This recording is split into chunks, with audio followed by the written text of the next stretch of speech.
một mấy ăn hổn.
Đây đầu tiên nha.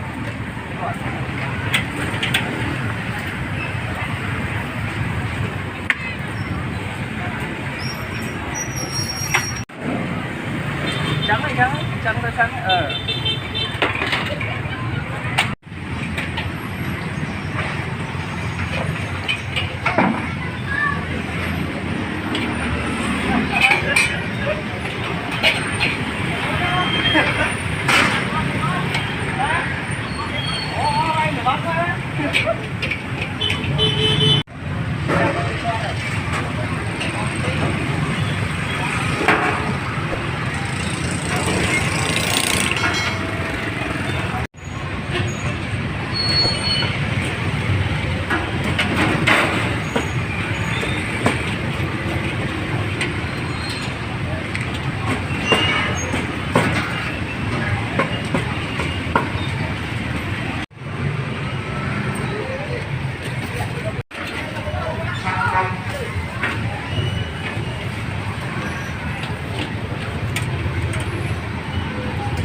con tí con người nhìn biết chết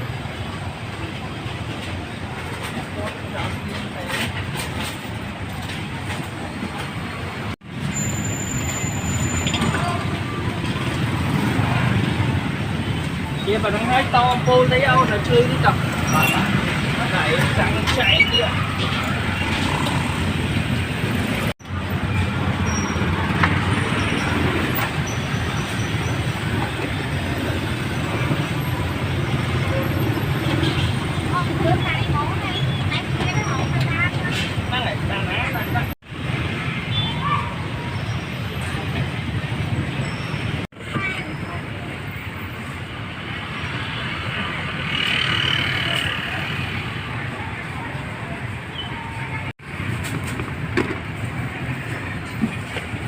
cho nè thoát vào vì nó nè luôn sai cho nó sạch thoát chắc mà nè quên nhà lấy thoát rồi thoát này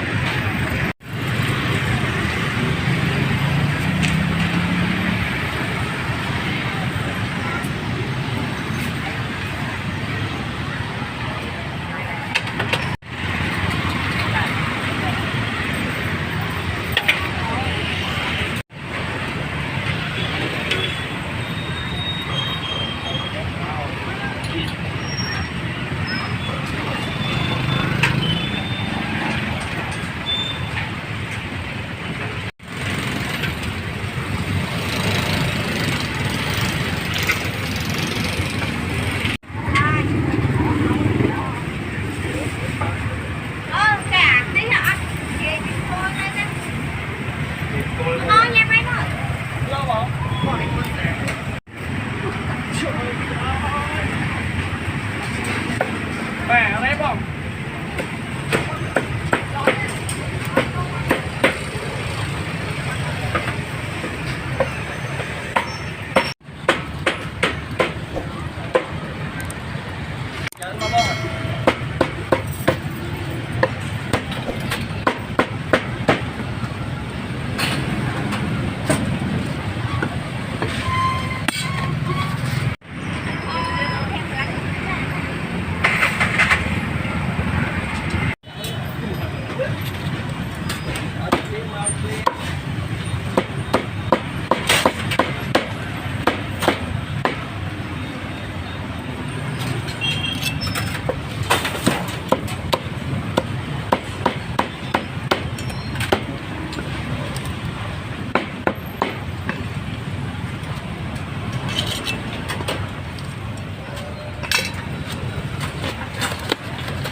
thêm rồi em uống vào đi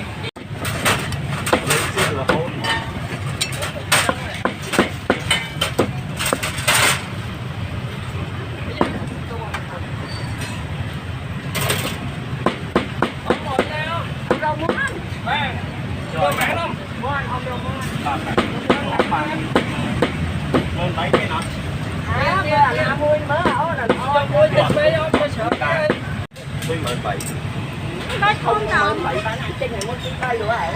không xả đi em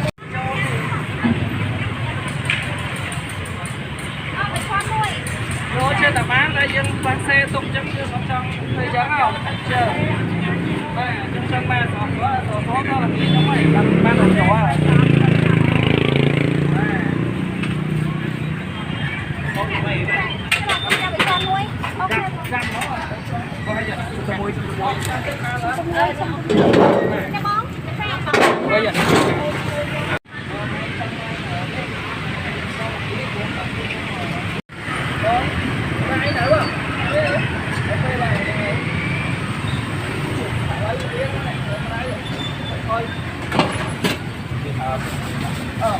tăng lên làm sao rồi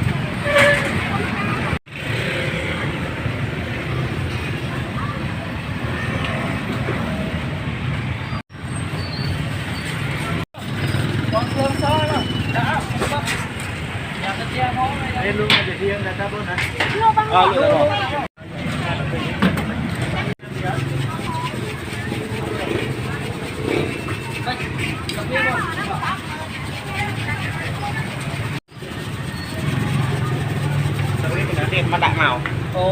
vào đây dương Thấy kém. tật liệt Đây nè, sợ đây.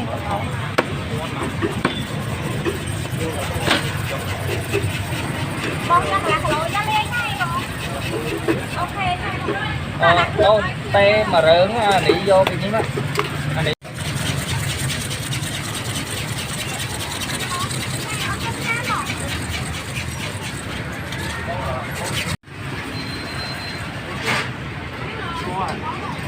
bông bông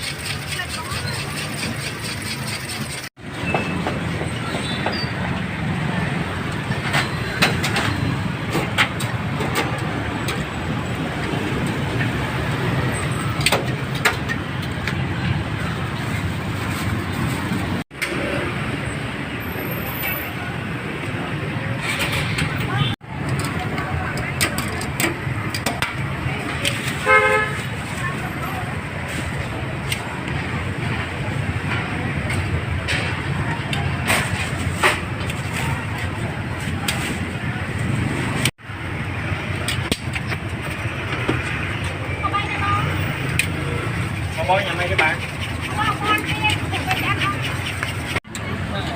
Bênh ở cái cáp ở đây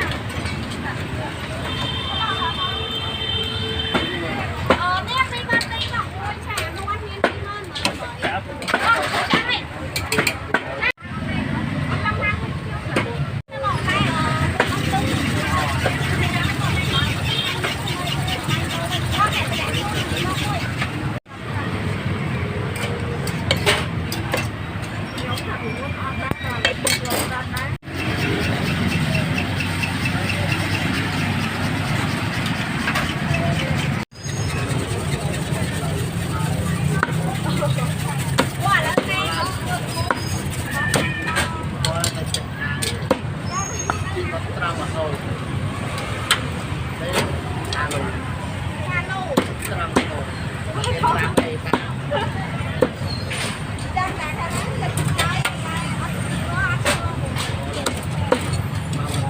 ở đây không ai con một bắt nè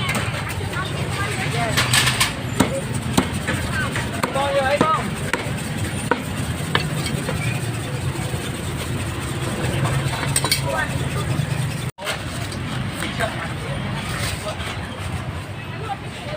ôi miên không vô mảng không à chặt tích không tạo ấy lô mà mời em mấy bà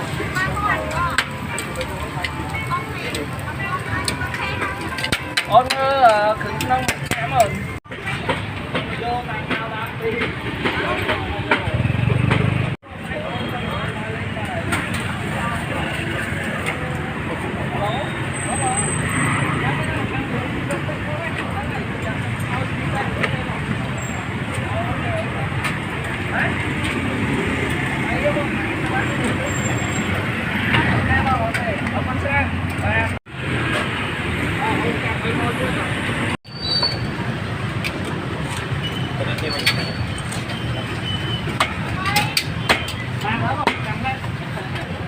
Nè bà con. ăn ngon quá này nó Có bỏ.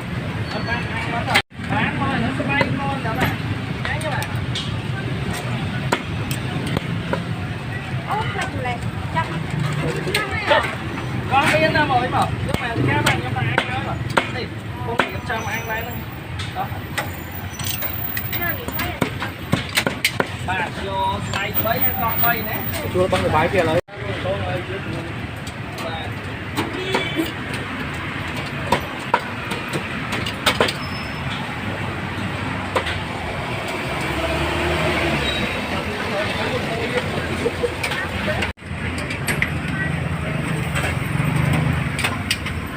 con cam của dân là ngoài đây cái nó thêm mình cam nó không ăn mà cam ta mình chắc rồi con chạm tâm nhất là nó lên liền